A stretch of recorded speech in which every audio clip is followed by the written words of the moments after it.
Baik, Assalamualaikum warahmatullahi wabarakatuh. Saya Sekarang Berlinanda dari Pendidikan Bahasa Indonesia. Saya akan menyinarkan seminar pendidikan profesi guru dengan judul Identifikasi Diri, Refleksi, dan Desain Pembelajaran melaporkan hasil diskusi menggunakan metode problem-based learning. Sebelumnya, dengan penuh rasa hormat, saya mengucapkan terima kasih untuk Bapak dan Ibu sudah hadir untuk kegiatan hari ini. Pembahasan yang akan kita bahas hari ini yang pertama, identifikasi diri, refleksi mata kuliah, desain pembelajaran, dan refleksi pengalaman belajar. Baik, yang pertama terdapat identifikasi diri. Visi pribadi untuk pendidikan di Indonesia yang saya buat yaitu mempersiapkan generasi Indonesia yang cerdas, berbudaya, serta membangun lingkungan yang saling menghormati dan menghargai keberagaman. Di sini saya ingin berpartisipasi untuk mempersiapkan generasi Indonesia yang bukan hanya cerdas tapi juga berbudaya dan terus mengingat adab-adab yang sudah ada di Indonesia. Kemudian tidak lupa saling menghormati dan menghargai keberagaman. Kemudian yang kedua ada visi pribadi sebagai calon guru, yaitu menjadi guru yang kreatif, kompeten dalam menguasai materi, mampu mengolah kelas serta menjadi teladan dalam mewujudkan generasi saling menghargai. Di sini saya ingin menjadi guru yang bisa menguasai materi, mampu mengolah kelas dan menjadi teladan yang baik untuk generasi selanjutnya. Untuk itu ada beberapa hal yang akan saya lakukan untuk meraih visi yang saya buat, yaitu yang pertama, meningkatkan integrasi diri melalui kolaborasi, eksplorasi, demonstrasi, aksi nyata, dan tidak lupa untuk selalu mengevaluasi diri. Kemudian yang kedua, saya juga akan meningkatkan kompetensi sosial emosional, yakni kesadaran diri, manajemen diri, keputusan yang bertanggung jawab, kesadaran sosial, dan keterampilan sosial. Kemudian saya juga akan meningkatkan rasa saling menghargai terhadap keberagaman. Selanjutnya, refleksi mata kuliah yang saya pilih adalah pembelajaran berdiferensiasi, di mana melalui pembelajaran berdiferensiasi saya mendapatkan pemahaman baru bahwa pendidik harus berusaha untuk memenuhi kebutuhan belajar peserta didik. Di sini kita bisa memulai dengan penerapan aspek-aspek berdiferensiasi, yaitu yang pertama berdiferensiasi konten, proses maupun produk. Kemudian jika kita ingin meningkatkan keterlibatan peserta didik, kita bisa memulai dengan berdiferensiasi proses. Kemudian tidak lupa melalui pembelajaran berdiferensiasi ini saya juga mulai menyadari bahwa menciptakan pembelajaran yang relevan dan bermakna itu sangat penting. Kemudian selanjutnya desain pembelajaran yang saya buat ini menyambung dengan refleksi mata kuliah yang saya pilih, yaitu di sini saya merancang pembelajaran menggunakan model PBL dengan pendekatan CRT. Kemudian saya menerapkan berdiferensi proses. Di sini peserta didik akan mendapatkan LKPD sesuai dengan gaya belajarnya, di mana visual peserta didik akan mendapatkan teks berbentuk koran. Kemudian gaya belajar auditory, peserta didik akan mendengarkan podcast. Kemudian gaya belajar kinestetik menggunakan puzzle kalimat, di mana mereka akan sebenarnya mendapatkan satu konten yang sama, yaitu informasi mengenai kesenian bantengan. Kemudian selanjutnya peserta didik akan mendapatkan materi terlebih dahulu melalui flipbook, yaitu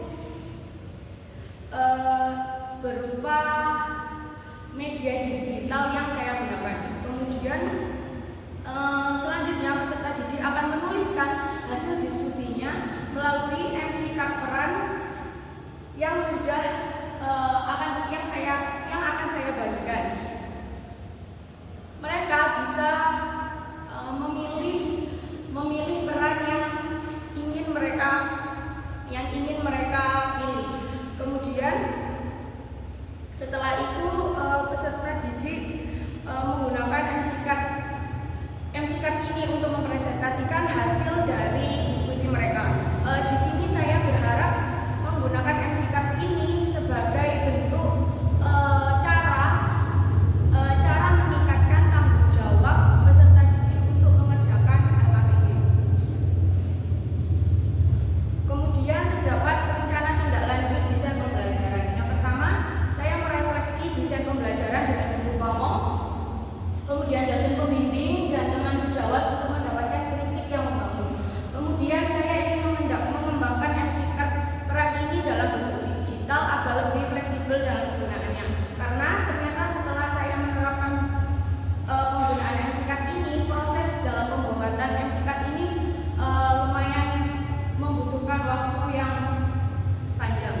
yaitu menjadi pendidik yang kreatif, kompeten, dan inspiratif dalam menguasai materi serta mengelola pembelajaran dengan menjunjung nilai keteladanan untuk membentuk generasi yang saling menghargai, berkarakter, dan siap menghadapi tantangan masa depan. Di mana saya setelah menjadi guru profesional nanti, saya akan berusaha untuk terus mengembangkan diri dan menerapkan sebuah pendidikan sepanjang hayat untuk diri saya sendiri maupun nanti peserta didik. Kemudian terdapat rencana tindak lanjutnya, yaitu dengan meningkatkan kemampuan diri dalam bidang pendidikan, yaitu bersinambungan dengan visinya, yaitu saya akan menerapkan pendidikan sepanjang hayat. Kemudian menjadi teladan dalam bersikap dan beretika. Mungkin bisa dimulai dengan diri sendiri, yaitu memberikan teladan bersikap bertanggung jawab, jujur, kemudian saling menghargai atas sesama. Kemudian membangun kolaborasi yang positif, yaitu saya akan melibatkan pihak sekolah, kepala sekolah, kemudian orang tua peserta didik untuk sama-sama